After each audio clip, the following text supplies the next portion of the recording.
Good evening, everyone, and welcome to the latest Wigtown Wednesday, which is sponsored by Baillie Gifford. My name is David Borthwick, and I'm very pleased to be joined tonight by all of you, wherever you are. So welcome, and thank you so much for your company, and also to be joined by the wonderful Stephen Rutt. Stephen Rutt won the Saltire Society's first Book of the Year award in 2019 for his The Seafarers, A Journey Among Birds, as well as the Roger Deacon Award. His second book, Wintering, A Season with Geese, was listed as one of the Times' best nature books of the year. He is a Guardian country diarist. We're here tonight, though, to celebrate the launch of Stephen's third book, which marks a switch from wintering to the eternal season, Ghosts of Summers Past, Present and Future, which has its formal publication date tomorrow, the 1st of July, but I think that one of our kind friends at Wigtown is going to pop a link in the chat for you so that you can purchase it this evening if you wish. Welcome, Stephen, and congratulations on the publication of your third book in 2 years, which I'm sure the writers in the audience will not hold against you at all. No. Hello, Dave. How are you? I'm very well, Stephen. I'm really, really well. Good, good. I wonder if we could just kick off with the very first line of the book, Yes. in which you said this was supposed to be a book about warblers. Why is it not, and what is it? Well, because they didn't want to publish one of those. But also, when I was walking down the river that first day, I described in the opening, I was sort of gobsmacked by the hawthorn fruit of that autumn of 2019, which was so incredible down here in Treguier. And I was walking down the River Nith, and I was sort of trying to unravel all the, the bits in my mind as to, what makes up an ecosystem as such, or nature. And I'm obsessed with warblers. I love warblers. They're such an underappreciated family of birds because, they're generally small and brown, and actually the small brown birds are the best. I apologise to the geese, obviously, and the seabirds, but I really love small brown birds. And I was thinking about, what warblers mean, and how they're sort of integral to the summer. And then there's that John Muir quote that as soon as you start tugging at one thing in the universe, you find it's hitched to everything else. So yeah, these hawthorn berries were shouting at me, actually there's more to the hawthorn than just holding the warbler. There's more to the summer than just June, July and August. So basically what started out in my head as this nice little wintering book with warblers instead of geese turned into this sort of sprawling book about the entirety of nature in summer, which obviously doesn't work because you can't write nature in its entirety. Again, it's like the Borges story that I think I talk about, when you try and make a one-to-one map of the territory and all you've got left is a map, you don't have the territory. You don't want to get lost in your own representations. So that is something I've tried to navigate quite hard in this book. And yeah, it's a bit different from my others, I think, for that. But I guess you're also switching from thinking about geese, which is a migration within the northern hemisphere, to actually much smaller brown birds, which are mainly migrating north from the southern hemisphere. Is that right? Yeah, indeed. So, I mean, obviously, we go on about this all the time, that birds are a great way of connecting you to the world and your place in the world, and yeah, things like that. And what warblers do, what small brown migratory birds that spend the summer here do, is that they connect you to the very tip of South Africa. Swallows spend the winter in the High Veld and the tip of the Cape, and then they fly back over the Sahara, over the Mediterranean, all the way to Dumfries, where they breed for a couple of months and then they're gone. And also, as we know, because I talk about swallows quite a bit in the book, that classic phrase, one swallow does not make a summer, that comes from Aristotle. So that is 4,000 years ago, 2,000 years ago. I've suddenly forgotten. I don't remember numbers very well. It's a large amount of years ago, from pretty much the dawn of Western civilization and philosophy, and people who sat outside looking at birds and wondering what they meant. And not to sort of spoil the ending of the book, but people were telling me about seeing swallows in November, and if one swallow doesn't make a summer in April, then what does 4 swallows in November mean? So not only are birds this great way of connecting us to the world, they're a great way of troubling that world as well, and revealing, what's going on to it as well. Absolutely, very, very much so. And I guess you're writing partly something new, which I'll maybe come on to in a little bit. But you're also writing. You mentioned Aristotle there. You're writing in a very, very long tradition, and throughout the book you talk about phenology, and I'll let you explain that. But also about almanacs and periodicities. How is your book responding to that in a way which is similar to, or maybe different than, those writers who you're broadly writing in a tradition of that? So what nature writing for me is, it's this massive, great archive of, I don't want to call it data, but it's basically data. So many people just record their sightings in almanacs and other people. I think Patrick Lorry said at an event last year I did with him that, the classic nature book is arranged by, months and seasons. And it's really hard to do that nowadays, I think, because the effect of climate change is to completely destabilize everything and remove all those old certainties that we had, that, the swallows are here in Maine gone by September, and, actually they're coming in March and going by November. So, it's a really interesting archive of change from that perspective. But also a lot of it is lost. So I was reading Flora MacDonald's Country Calendar. It's a lovely book. She's a really good writer, and she spent a month listening to a nightingale in her garden, and that's unimaginable now. Or Charles St John in the 19th century in the Highlands, talking about being kept up all night by corncrakes, and this seems like a luxury. This is such a rarity that I want to be kept up all night by corncrakes, but walking through, it doesn't occur to me, when you walk through a landscape like that nowadays without knowing it, you wouldn't know what you're missing. So all this sort of historical data as such is a great resource for knowing, what's changed, what's missing. Yeah. So the almanacs are interesting as well, because it's the naturalist's tendency. We love to write things down, make notes, remember dates. I can remember most dates by what birds I've seen on that day, or when things happened in my life by what birds I saw around it. So yeah, it's a powerful form, I think, for nature. But yeah, the rigid certainties of it now seem a bit old-fashioned, I guess. But I guess something of a trying to address what should be present by looking at these almanacs and seeing what's absent. So yes, I think you mentioned at one point about when you're in Bedfordshire and you're looking at a very small family of corn buntings, I think, and about that from the archives. But I'll let you say a bit more about that. Yeah, so part of the reason why it got The Ghost of Summers Past, Present and Future as a subtitle is that when you're walking through, actually, to go back a little bit further than that, I was marooned in Bedfordshire for the most of lockdown, which was an experience. Bedfordshire is a lovely place, but it's not Dumfries. But one of the benefits to being marooned in Bedfordshire is that it has a lot of birds that I haven't seen for a couple of years now. So I was walking through these scrappy winter wheat fields with really like relic remnant hedgerows, and all of a sudden there was like 5 corn buntings in them. Now corn buntings are one of those species that's declined by into the 90%.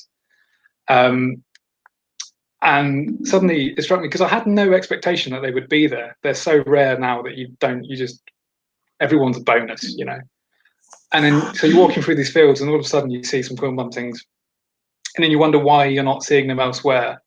And it's that little picture of loss that starts building up through the fact that they're only there, and also I'm seeing them once a fortnight. It's never very many.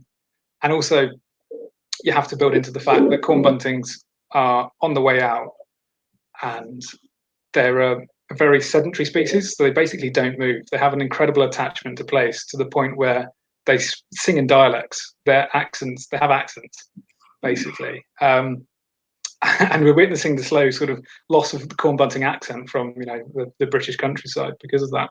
So basically, these 3 corn buntings, they're not going to live for very much longer, and they're not going to be replaced as well, because as a species, they just don't move around enough to be replaced. So yeah, you walking through thinking you got the ghosts of the corn buntings that have gone, you got those that are present, and then the future, which is none present. So on the one hand, this landscape that is on the surface very aesthetically pleasing, it's the English pastoral ideal. You've got great big manor houses on the horizon, and then lovely little sort of copses of ash and oak, and then rolling wheat fields, and you begin to realise the amount of life that's not there, not present anymore. And it's not just family history as well. You talk about, I think, your great uncle Richard 100 years or 90 years before, who had been a blacksmith, and who a family memory retains the memory of lapwings in the same district. Yeah, so he was a blacksmith's son, and he grew up in Langham, which is just a couple of miles away from where I spent lockdown. And he was an amazing man. He became a bishop in career, among many other things, and he had like lapwings as a totem species. So he would always comment on them. He'd always note them down. And when he died, we found his half-written memoir in a folder called Lapwing, which is touching. And I was absolutely gobsmacked to find in the fields behind where I was staying for lockdown some lapwings breeding, which I thought would have been completely lost from the Bedfordshire farmlands. And it's actually not the case. There's about 20 pairs, I think, left in the Ivor Valley, which is an amazing example of the tenacity of birds. But Uncle Richard, in his memoir, he wrote, lapwings were always the most lovable birds of the fields. There was that connection, a family connection to the fields of Bedfordshire that I'd forgotten until I was there, seeing these lapwings and remembering him. That's a really poignant part of the book. I wonder if there's maybe partly two things which are very powerful going on in the book. And one is you're looking at historical records of species present in the wider British countryside. So I'm thinking about, you're looking at Gordon Hamlin's Our Birds Month by Month from 1946, for example, which predates lots of farming changes and so on.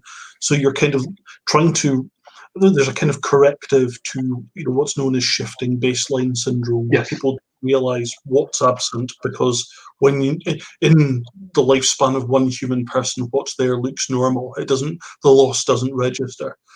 But by the same token, you're also thinking into summers of the future and what might be lost.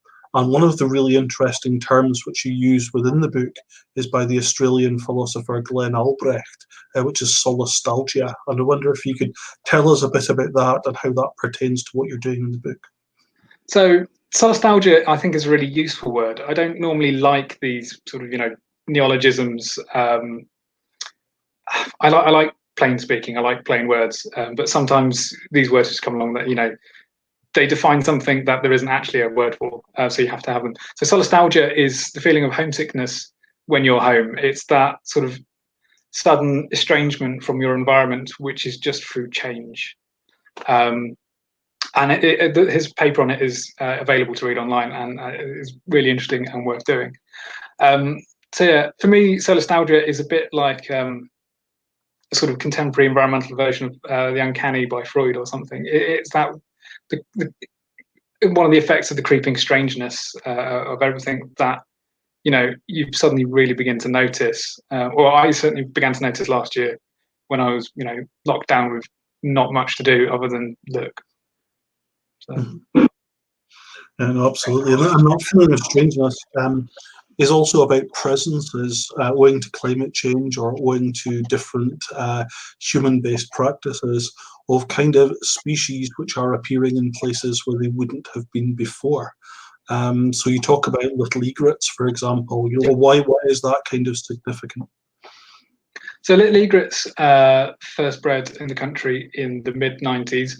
Again, there's numbers and dates. They always fall out of my head. They were incredibly rare up until the late 60s, and then all of a sudden they started showing up in bigger numbers. And then I think it was 1989, suddenly there was about 40 that spent the winter on the south coast. And then that became, that was the tipping point. And several years later, they bred in Dorset, Brownsea Island in Dorset. And now they're everywhere. They bred last year for the first time in Scotland, which is an incredible achievement. Again, Dumfries and Galloway, we're very proud of it. And now all of a sudden they're common. They're common pretty much across the country wherever you go. These glorious white herons, and it's really easy to forget that 25 years ago they weren't breeding here. That my presence here is older than these birds, which seem to fit so seamlessly into our landscape.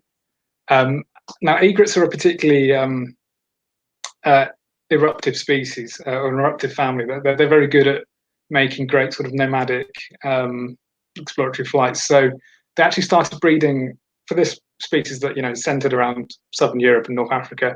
They actually made it across to the Caribbean and started breeding in the Caribbean before they started breeding in England, which I find is wild. Cattle egrets made it over to South America in the late 19th century as well, I think. And cattle egrets and great white egrets are starting to breed here as well. And part of this is, we call it climate change when it's bad and climate amelioration when it's good. This is the ameliorating climate, making it, easier for them to survive. There's it never freezes over really anymore like it used to. And also, actually, there's a benefit to a lot of conservation work. What you're seeing in Somerset, in the Somerset Levels, which is primarily one of the places where cattle egrets and great white egrets are coming to breed, is a lot of old farmlands being turned into these amazing wetland reserves. They call it a living landscape, and it's basically heron heaven. So not only is there partly this climate amelioration, there's actually just a lot of really good conservation work that's gone into making a habitat that they can move into. So yeah, we rightly laud these things as success stories, but at the same time I do worry a little bit that it's a distraction. If you're seeing 5 new species of heron, do you notice the old the willow tips that slipped away from your local patch? That's true. And again, sorry about that. I don't know from me or you, Stephen. I'm really sorry if we can hear that. And before I jump on to the next question, just to say to people that as the discussion's going on here, you can put questions into the chat, and the wonderful Isla will feed them through to us. So I can. There will be time for questions at the end.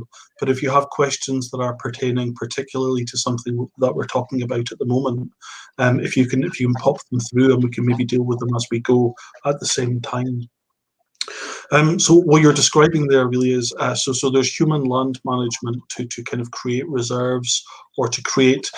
But there's a huge complexity at work here in thinking both about habitat management but also climate change. So it's a very complex range of issues that you deal with in the book. I was quite taken with your description of a marsh as being like a Rubik's cube of cows, water and mud. So that's kind of one dimension. So that's might be on a local level, but then in terms of scale, I think you also talk about essentially the provision of food for migratory birds. I'm trying to find the quotation here, but essentially you talk about the match of warblers who will arrive when their foodstuff is the most bounteous at the other end, and the phenological or the periodical mismatch between those. So that there's the migratory, enormous world level hemispheric scale, and also the local scale. How can we conceptualize how these enmesh, or is there any way of thinking this through without the one-to-one map you spoke of at the beginning? Yeah, so I think ultimately it does, and everything I think comes down to just looking at nature and noticing it. So just to explain phenology and phenological mismatch. So phenology is the date at which things arrive, where birds arrive back, leaves emerge, stuff like that. And it's taken as a measurement for the speed of spring and how early it is per year. Phenological mismatch, and I think the best example is with pied flycatchers, is that they are supposed to lay their eggs before peak food is available, so that they're chicks when they are 10 days old, I believe it is. is when they're most hungry and most in need of caterpillars, which are normally winter oak caterpillars. So they get the maximum food supply when their chicks need it. And pied flycatchers always miss this.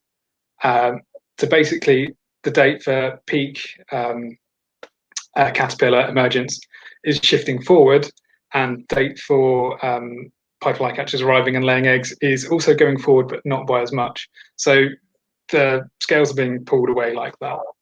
And how to notice it? So, I mean, it's really hard to notice that, because so that they study the way they study the date for peak caterpillar emergence is by frass, which is caterpillar poo, which I've never seen it.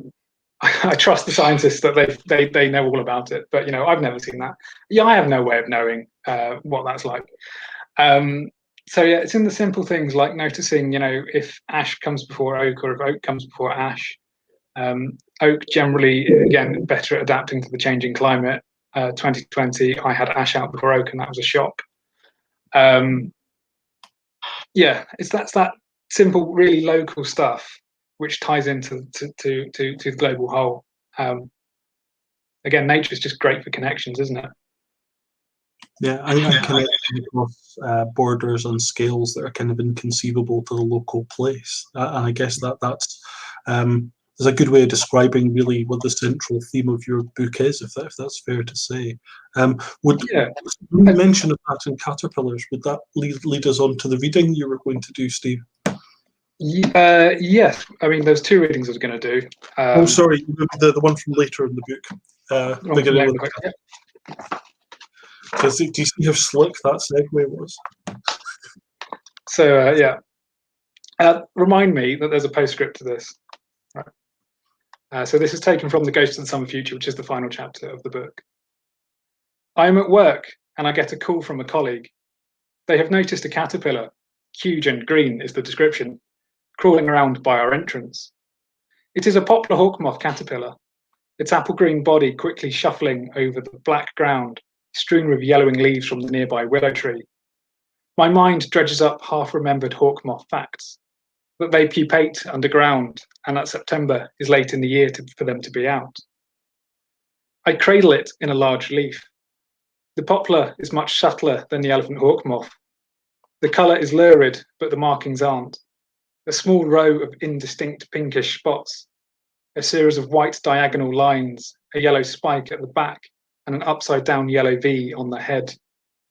I take it to a planter on the patio, where it plays dead on the surface of the soil, pretending to be a lost branch of the fennel that grows there.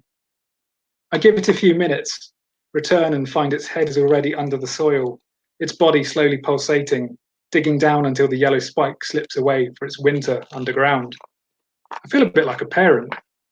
I tell my colleagues what's happening and why, and how next year it will emerge as a moth the size of the palm of their hand, the hind wings held ahead of the forewings in a shape like a partly withered leaf, and how as a moth it won't feed, for it has no proboscis, and has eaten its last meal of willow leaves as a caterpillar. I leave them Googling pictures of it as an adult, amazed that such a thing could exist. The world is still worth taking pleasure in. It's a lesson I need to keep relearning. I began this year by keeping a list of all the birds in the wrong place, that people were seeing in the wrong place. In January, I noted down a turtle dove in a London park, house martins in Sussex, swallows in Essex, and a wheatear in County Cork. And that was just a handful of days at the beginning of the year. After that, the list burned out, my handwriting became illegible, the page in the notebook fell out and floated around my living room for a month before it disappeared under the sofa. I tried to curate a compendium of news articles, opening internet browser tabs to keep track of stories, such as the time capsule, buried in ice at the North Pole in 2018, that was found this year, 2020, the ice having melted, the capsule having drifted the 2,000 miles to the Donegal coast. I was taken by the melancholy of the ephemera, the photographs, badges and beer mats that it contained, too soon to have become memories themselves. The Arctic ice will be a memory sooner. I gave up shortly after because there was too much, too many things to note, too many small signs of the growing strangeness of everything. I started to recoil from them all. The brain can only take so much bleakness. Aldo Leopold wrote in Round River that the penalty of an ecological education is that one lives alone in a world of wounds, and I agree. In response, I had grown calloused emotionally towards the climate, my own adaptation to the diet of bad news we get drip-fed. I don't want that anymore. Earlier this year, my wife Miranda wrote a review of a poetry collection. In it, she wrote that language is a means of delighting in the world. And she's right. It's part of the reason why I write, to define, expand, and explore the delight I feel, the joy of going outside and seeing nature, that I still feel even when confronted by all the evidence of it going wrong. I'm a reformed nihilist about climate change and our declining wildlife. I used to think there was no hope, and that hope anyway is a way of artificially inflating your emotions, that it's better to stare down the barrel of our unrelentingly bleak future. I made a fantastically miserable teenager, as I'm sure you can imagine, a perfect example of a tedious, po-faced environmentalist. The Venn diagram between moral virtuousness and absolute head-banging nihilism overlaps more than you might expect. It was love that changed that. The tenacious sort of love that keeps you outside or looking through a window, permanently on the edge of being distracted by nature. My underlying current of love for wildlife fuels my hope, stops me from recoiling further away from this wounded world. It was only recently that I realised this, that I cared too much to continue with my teenage nihilism. The overarching joy I feel about watching nature was always there and is still present and will always be there, no matter what. The fascination of watching a blackcap in a gale in Liverpool in January, or a Scotch argus feeding at a moorland flower in Galloway on a sweaty, stifling August day, will always override their darker implications. We must love, wrote Freud, or we grow ill. I don't want to abandon that love or the joy and pleasure and beauty of the world to the worthy and the dreary. There's an idea, one that comes filed under literary criticism, not philosophy, although really it's both, that Timothy Morton writes about, called the dark ecology of elegy. The point of it is that much elegiac writing about the environment presupposes the very loss that it wants to prevent. Gloom breeds gloom until that's all you have left, but hope is worth holding on to. This does not mean that the loss of wood warblers from our summer woodlands is not worthy of sadness or anger, but the resignation of an elegy is not quite right here.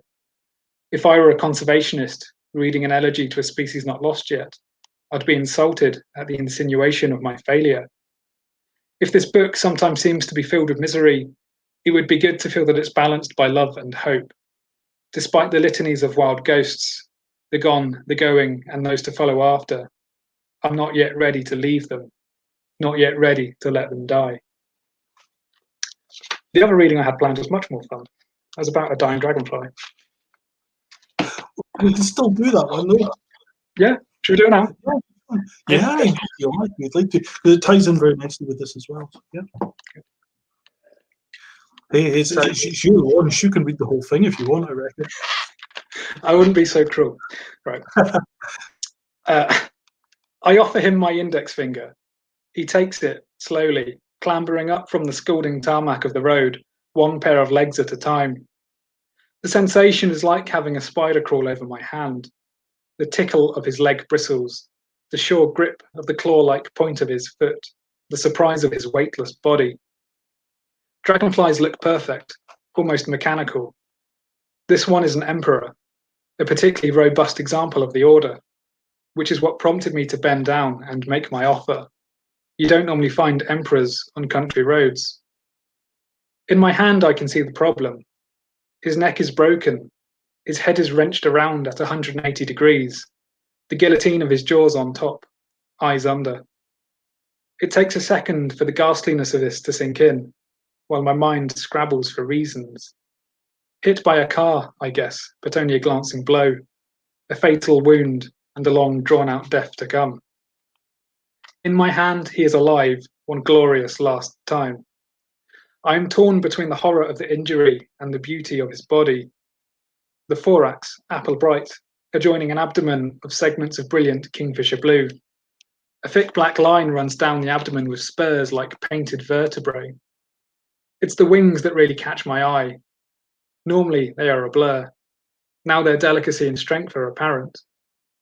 Thin black veins trace a honeycomb-like pattern through the transparent membrane, with a milky tea-coloured pane, the pterostigma towards the tip. The hind wings are shorter but deeper, the inside edge curving towards the abdomen, where a narrow segment accommodates this kink. The leading edge of the forewing, the costa, is a pale lemon yellow. Then I'm back at the apple thorax, noticing a slight light downiness, and the problem, his perfect head, broken. I take the coward's way out. I can't kill him. I transfer him to a branch in the hedge, and I hope nature takes its course. A few days later I return. These sunny days feel like a broadcast in high definition. The ring of trees and gently folded hills shine through the still air that holds them without haze. The road is quiet, and when I get back to the branch in the hedge, I find him in the grass beneath, his head gone, the thorax opened up and hollowed out, the faded abdomen a brittle shell as thin as a cigarette paper. Tennyson saw in a dragonfly a living flash of light. For the poet, priest, and profound enthusiast for nature, Gerard Manley Hopkins, dragonflies draw flame. Yet this extinguished emperor stays in my mind, long after its slowly dimmed abdomen fades away. The first sentence in my field guide is that dragonflies are the essence of summer, and there is some truth to what the poets are getting at. The intensity and the brightness of them inherent to the season, the fire of the sun, and the flash of light that falls between shadows. I'd like to point out that there is some fun bits in the book. That wasn't There are horrible. but it's such a fascinating one, particularly given your first reading, where you use the Aldo Leopold, the American conservationist of the early 20th century, where he says that the penalty of an ecological education is that one lives alone in a world of wounds. And yet you witness that, with the dragonfly too. But in the earlier extract, you also talked about the bearing witness and the love, that somehow that contradiction can be inhabited as a whole. Would that be fair to say? Yes, that's a really nice way of phrasing it, actually. Aldo Leopold is, a legend. I love Aldo Leopold. Everything he writes just feels completely spot on to me. And although that quote probably comes down under a bit po-faced teenage me, it is sort of true. The trick is how we carry on going. There is some fundamental joy to watching wildlife that powers us all. That carries on. Somehow it's the medicine to those wounds in a way. That injury. Yeah. One of the amazing things about that dragonfly was the fact that it's very rare to get that close to them. Normally emperors, they're always zipping back and forth incredibly fast, and then to have that one, taking it in your finger and feeling the incredible weightlessness of it. Like, nature is amazing, and that was one of those really special moments. And then the horror of why it was happening was then sunk in. Yeah, I still feel a bit creeped out looking at its head. I have pictures, but I'm not going to show them to anyone because it was really quite grim. But then you also talk of the caterpillar in the first extract you read, which to some people was approaching the abject, or was something very strange. A moth that will emerge without a proboscis, that will not eat. There's a certain a darkness to both kinds of ecology, I suppose, in very different ways and contexts. Yes, and thank you for reminding me. The postscript to that was that I was in work a couple of weeks back, and my colleague came back from their lunch break and said, "Oh, I've just seen a blackbird eating a massive moth," and I was just like, "What?" So I followed the directions to where they saw this, and indeed found the forewings of a poplar hawk moth. So it was nice to know that it pupated and hatched and was then recycled into the food chain. But also yesterday at work, I found a poplar hawk moth pupa under the tree, twitching away. It's quite weird that when they're in their pupal case, they can still sort of twitch and make movements. Hasn't hatched yet. I'm hoping that I can see it when it does, because poplar hawk moths are incredible. Really, really exciting things to see. And yeah, moths are growing in popularity. There's a massive online following. If you ever look at hashtag Team Moth on Twitter, there's a lot of incredible moth experts out there. And I hope that's probably slowly inching through to the greater public. I feel like environmental causes are doing quite well at the moment. People seem to be aware of them. And, I think lockdown's been great for people feeding garden birds and things like that, and hearing birdsong and just growing their connections to the wildlife around them, which is amazing when you have nothing else to do. People just apparently go looking for wildlife, which is really heartening, I think. Once you've got into birds, it's a slippery slope to moths and dragonflies. At least you retain over the winter for that period. That's kind of what's fascinating about your book, is that we've spoken about the kind of the wider scale and beginning with thinking about warblers and the complexity of the world, but also the love of the very, very specific. So that caterpillar, or even the terrible, beautiful love of seeing that dragonfly. What I love about the structure of your book is that your chapters, it's almost like their leaves slip between the pages of the chapters. You talk about encounters with very particular species, natterjack toads and the dragonfly that you mentioned. So you've kind of made this decision to move between the much wider complex thinking and then very, very specific encounters. Was that important to you in trying to summon some kind of holism? Yeah. So as I was beginning to write it, I realised that you can't catch nature in its whole, and it's stupid to even try. And then as I was doing my sort of specific focused chapters on, phenology and the rest of it, I was going out and I was seeing things that were amazing and incredible that just didn't fit into any chapter. And in that way, to sort of, write nature wholly or completely, it just occurred to me to slip little tiny 1,000-word chapters between all the bigger chapters that were very descriptive, and sort of embodied that love that you get from just sort of passionately watching specific nature. So there's nightjars in there as well, which I had an amazing encounter with last July down at Connell Flow. If you've never seen a nightjar, you really want to see a nightjar. They're amazing. I'm sorry, Dave, I'll show you one at some point. And butterflies and dragonflies and things that just didn't, fit into, a normal narrative. But we often describe going for a walk as like a narrative, but it's not, because we pull out the non-fiction box of tricks and start eliding and obscuring and focusing and foregrounding on things. And this was a way to sort of step back from that and sort of peek behind the curtain of, actually, I've had an amazing encounter with an emperor dragonfly that doesn't fit anywhere else, so I'm just going to put it in anyway. Also, partly because I started writing when I was 15, 16, so I started writing on blogs. I've always been a blogger. This is where I cut my teeth, was blogging, and that they were, 500 to 2,000 words maximum. And in fact, I really enjoyed writing really short blog posts as well. So when it came to writing my first book, which had, in the first draft, had chapters of 9,000 words, I would start my chapter of 9,000 words, write 1,000 words of it, and sort of immediately begin to look for an ending. And then it was really weird to get myself out of the habit of constantly trying to tie things up for, my first book-length project. So what was quite joyful about this was that I still had that, the extended. They're only about 5,000 or 6,000 words in this book. They're not as long as it was in the first one.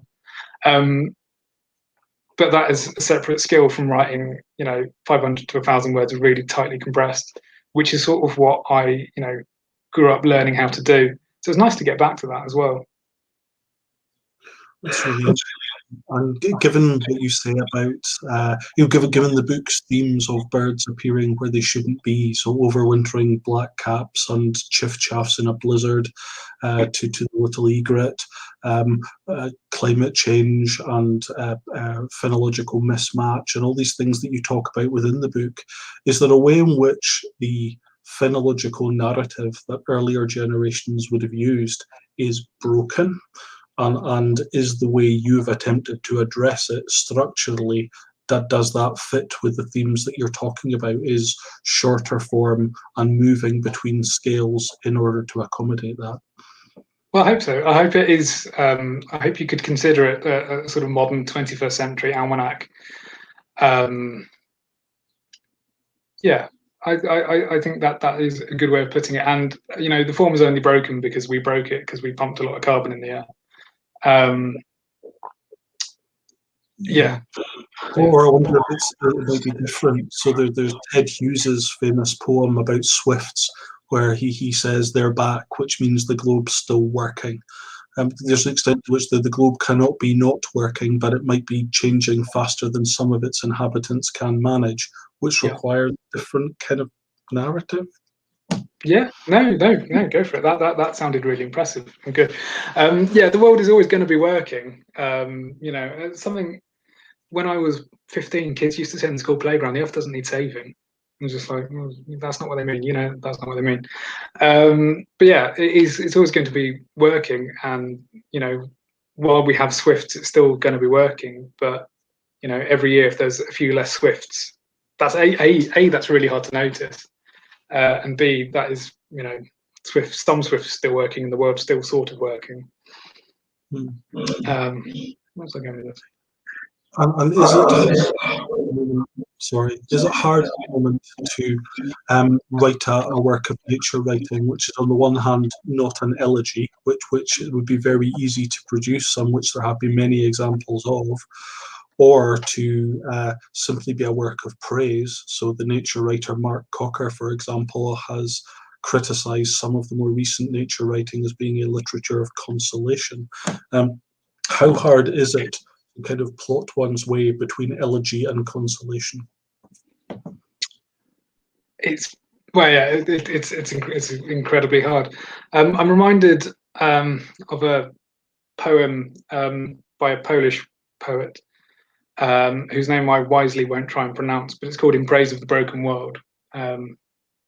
And we do need to bear witness to these things. We do need to sort of describe the world in its broken ways, and it's how you do that.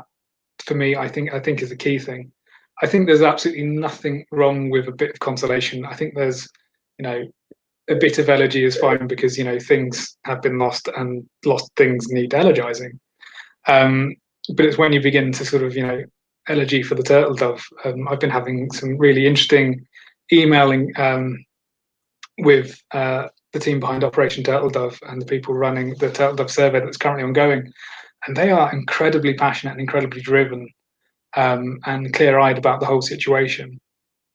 So yeah, I just think we have a responsibility as nature writers to not just the readers, but we have a responsibility to the nature itself, and that is a key and highly important thing, not to misrepresent it. I am constantly reminded of a Guardian country diarist from the 1960s, Bill Condrey, who wrote in one of his pieces in which a reader was taking him to task for writing about a planned nuclear power station. He said if he didn't mention this, he would be falsifying the picture, right? And that is like the line, right? You never want to falsify that picture. You don't want to give away. You don't want to say everything's fine, because it's not. But also you don't want to say everything's doomed, because it isn't. You don't want to be that character from Dad's Army. I didn't think this would get into talking about Dad's Army, but there we go. Yeah, I just think the weight. This probably sounds really pretentious, doesn't it? The weight of being a nature writer is that you have to accurately portray the environment and the species while still being readable and fun. Which I hope. Yeah, absolutely. What's really interesting to me is the book. It sounds like I'm kind of looking at your end. I do apologise if that's Right. You talk towards at the end of the book that what you're trying to do, and the reason that you have written the book in the way you have, is to encourage other people to look and to have their own experiences, and towards an increased eco-literacy as a fundamentally important principle for the world in which we live in at the moment. Do you want to say a wee bit about that? So eco-literacy is essentially a person's understanding of the environment. Again, it's another new word. I don't like them, but this one is useful for the way for me, it foregrounds literacy. It understands that, it's a two-way street. We're going to be reading and listening and interpreting nature.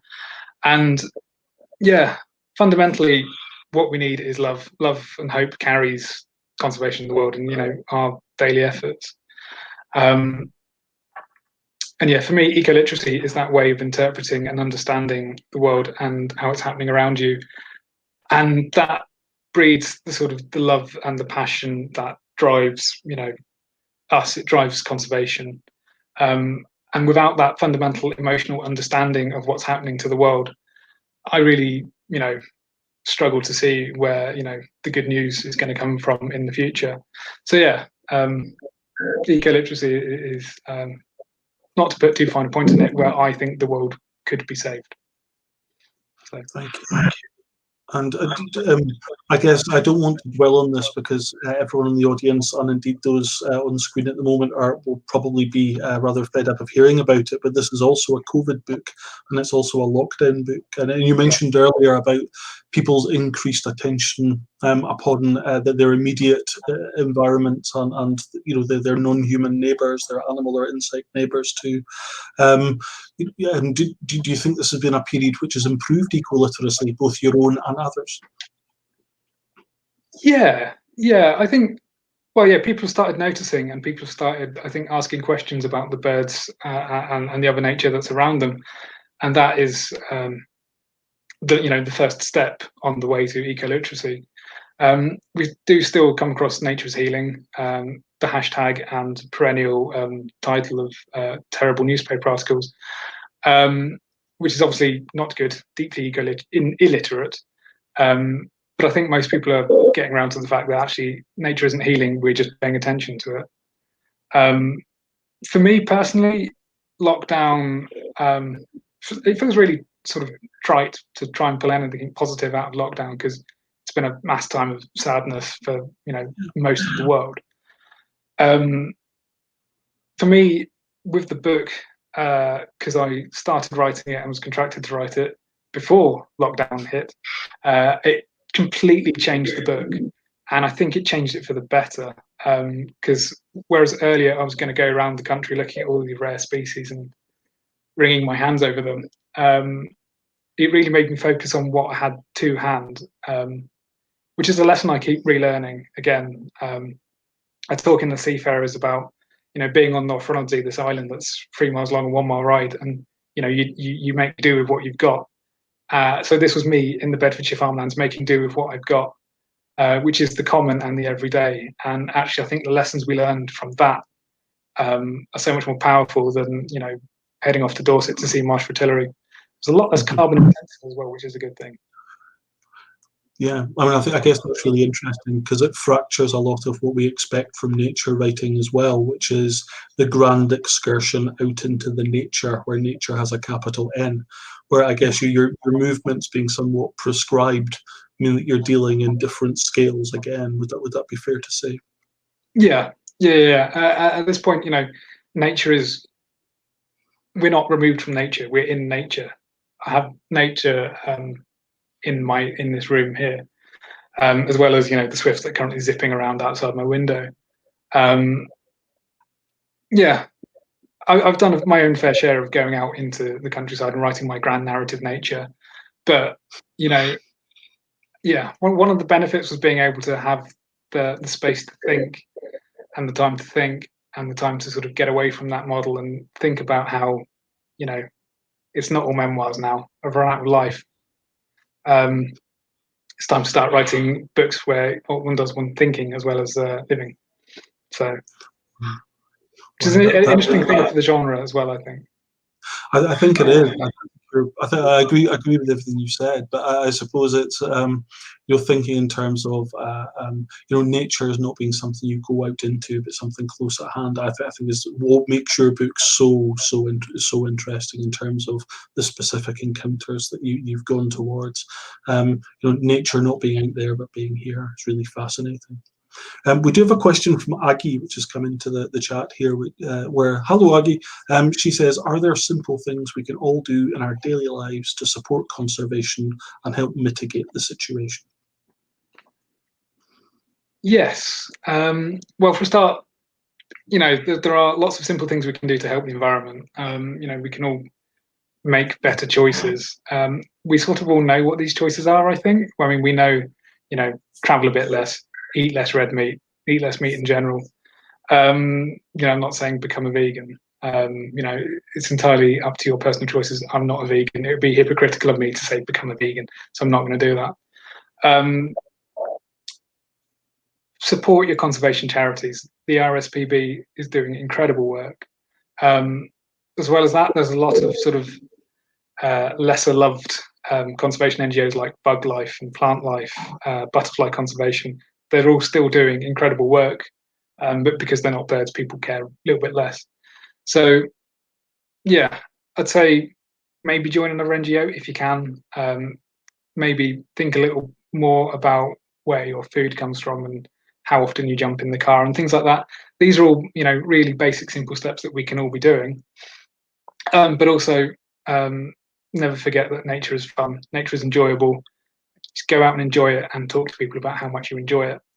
And I think, fundamentally, if we can start changing attitudes towards, things like, moths and spiders, things that make people recoil. I've already had one review. I talk about wasp spiders and had one review that says this is a sort of hellish creature. And it's not, they're amazing. They're great. They're this big and they're black and yellow and stripy like wasps, but they're spiders. And they weave huge webs with like little zigzags down the middle. I love wasp spiders. They're really great. If we can start changing attitudes to this species like this, if start telling people that actually, you might be an arachnophobe, but spiders are really cool. This is a great way, I think, to start. Or just the value of the work being done by the things all around us, from the pollinators, to the birds eating the slugs in your garden and all the rest of it. What's close at hand is really important. It is, and on the note of pollinators, more things pollinate than just honeybees. I know we get this endlessly shoved down our throats that honeybees are the important pollinators. They're not. Every bee, every butterfly. A lot of really delicate orchids are pollinated by specific species of moths. Tequila plant is pollinated by bats in Mexico. There's more to the world than honeybees. And I will get off my soapbox now. That's all right. Ultimately, if you like tequila, come to love bats. Yeah. I love bats. They're fantastic. We have a question from John here. Are we forever to be haunted by our personal memories of summers past and our memories of how we have constructed summers yet to be? Hello, John. That was very poetic. Yes. This is the way that nostalgia works, I think. Summers were never as good as they were, right? I hope we're not haunted by the future. I hope that we can turn the corner. I guess we'll wait and see as to whether we are. Yes, I guess it's not something we can know till we get there. But I guess what we could do is almanac what's here now and hand it down to our families in the future, so that we can see how things have changed in the particular and the local. Who knows what my great nephew in 100 years' time will write about the nature of Dumfries. Absolutely, absolutely. And his uncle Stephen's absolutely wonderful third book, which traverses across a wide kind of range of Dumfries and Galloway, in lots of different habitats across it, from Mersehead and Carlaverock to Loch Strone to Woodacree, maybe Forest and One Loch Head. So it's one of the other things that in the complexity of everything that you note is the number of distinct habitats, each with their specific needs and each with their particular key species. So you really kind of cover that diversity as well, which is a really remarkable book. Thank you so much for talking to me about it. Do people have any questions? Because as you could probably tell, I could just natter to Stephen until the cows come home. But if you have questions, we have another one from John here. Thank you so much, John. Assuming it's the same John. How has living in Dumfries and Galloway changed your view of what's special about nature? Well, that was all about my second book, Wintering, in which moving to Dumfries and Galloway, and in fact, sitting in this exact spot where I am, and I'm looking west out to the sort of wooded ridge just west of town, and seeing big skeins of geese coming past that every autumn and winter was incredible, and that really soothed and eased my introduction to the blasted hellscape that is winter in the west of Scotland, which I know you love. But when you come from the driest, sunniest part of England, Essex, to a place where it rains and carries on raining and rains for most of the month, sometimes you need your literature of consolation then. What is really special about Dumfries and Galloway is that, or Dumfries in particular, is that every direction you head out of town is completely different. If you head west, it's like the Highlands. If you head north, it's like the Dales. And if you head east, it's rolling farmland. And if you head southeast, it's just like being back in Essex. It's flat and smells of mud, which I need on a regular basis. So there is this incredible range of habitats. And I've been recently finding out that Maybe Forest has a lot better woodland than I first thought. Once you get beyond the plantation pines, there's a lot of ancient woodland up there as well, and down towards Loch Arbor Loch, where I saw an absolute ton of small pole-bordered and pole-bordered fritillaries this year, which has been incredible as well. So yeah, there's so many special things. One Loch Head leaps to mind as well. One Loch Head is an incredible village. It's the highest village in Scotland, despite the fact it's technically in the lowlands. And yeah, it's nestling in this sort of freeway triangle of valleys, and you can get really high up with quite minimal effort, and yeah, see incredible things and get eaten by some incredible midges as well. So yeah, I mean, nature's special wherever you are. We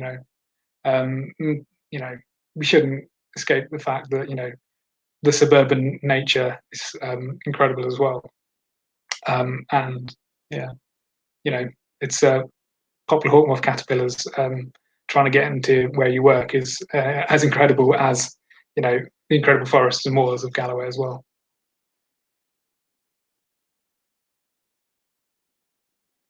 You're on mute. I am on mute, thank you. I think this will need to be our final question, because I think there's a little outro video that kicks in. A question from David, but not me. Reflecting on Stephen's response to John, does the sort of recording we do in natural history help guard against that? I certainly visit past moth recording with records from old recorders on site. Hello, Dave. Yes. Yeah, I mean, natural history is just this incredible repository of data, and people. I mean, it's an amazing. Sorry, let me phrase this correctly. Naturalists love writing things down, and we love talking about them, and that is an amazing toolbox. It's a treasure chest of stories and narratives and presences and also absences. While there is while we go out and see things and write them down and tell people about them, yeah, it's a bulwark. It's a bulwark against forgetting. So yeah, it's an incredible thing. That's great, and that gets a really great final question from Anna. Is there a particular natural experience you can recall that really puzzled you and took you a long time to understand? That's a great question. Ah, that is. Yeah, I don't want anyone to think I'm some absolutely massive expert. Right, I obviously know a fair amount about birds, but I'm entirely sort of basically self-taught, and taught from my dad and things like that. So yeah, in a way, I mean, okay. So I've been birding since I was 14. That is over half my life, um, and everything. So I have, for over half my life, has been a repository of experiences, uh, and knowledge and encounters, and I'm still trying to work out what all of it means. Each book, a book, when you write a book, it's never, the final point. No, this is not my last will and testament for summer wildlife. Wintering wasn't everything I know and have considered as fact about geese. The seafarers, I've subsequently changed my mind about seagulls. Um, sorry, herring gulls, and lesser blackback gulls, um, than what I express in that book. So yeah, I mean, yeah, my entire over half my life of encounters, I'm still puzzling it through. I'm still working out. Who knows what any of it means until 50 years down the line. Yeah, I mean, just to clarify, I think the books are good. They are, a synthesis of what I'm thinking and feeling at this moment in time. Yeah, in a decade, I might be thinking, wow, I was well off. You know, um, I hope I'm not. I hope I'm right. I think I'm right. Um, but yeah, it's a never-ending process of considering and reconsidering what we've seen and what we think about it and how we feel about it. So yeah, nature is endless. Wow, that's great. And I guess you can only ever write from the period and the place in which you're in, which is kind of one of the key I, things that you're talking I would about. love to write with 10 years foresight, but sadly, I'm not some mystic. I'm not a prophet. I'm just telling you what I see. Yeah. Like what you really need is a woman with a blue box that can transport you around in time. Yeah, that would. On that note, folks, I think we need to say goodnight there. We've reached our hour and the time that you've agreed to spend with us. So thank you so very much, all of you, for coming. Thanks so much to Stephen for being so open to questions and for telling us all about his brand new book. Out tomorrow, The Eternal Season, Ghosts of Summer, Past, Present and Future, with the most beautiful cover to boot. So do, if we've whetted your interest this evening, do try and get a copy of that using a link that I'm sure will be provided. Thanks ever so much for coming, folks. Take care, and I'll perhaps see you again, and Steve, on another occasion soon. Thank you.